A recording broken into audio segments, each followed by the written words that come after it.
On that day, 15 March 44 BC, just 3 days before Caesar was to leave for the east, he attended a meeting of the Senate in the large hall that adjoined the theater of Pompey. As he approached, a Greek who had formerly been a member of Brutus's household slipped into his hand a note of warning, but Caesar, not troubling to read it, walked on.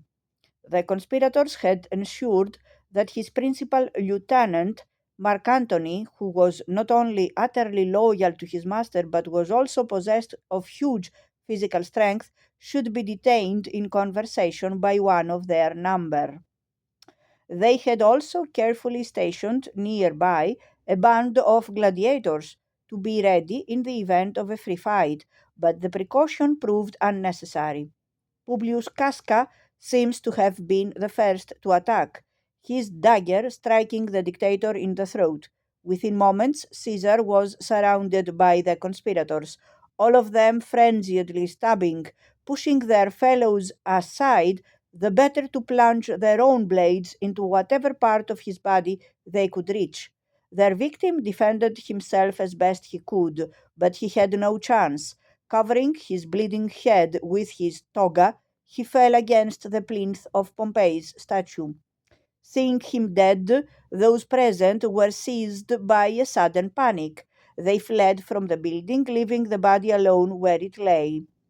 It was some time before slaves arrived with a litter and carried it back to his home. One of the arms, we are told, dragging along the ground. Later, when doctors examined it, they counted 23 wounds, only one of which, however, they believed to have been fatal.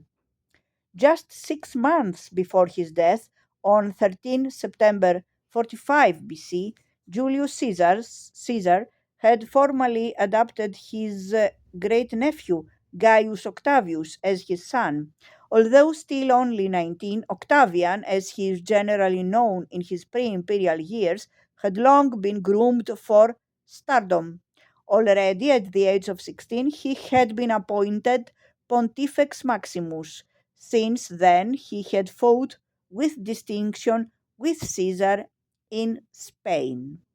Thus, despite his youth, on the death of his great uncle, he might have expected to assume power.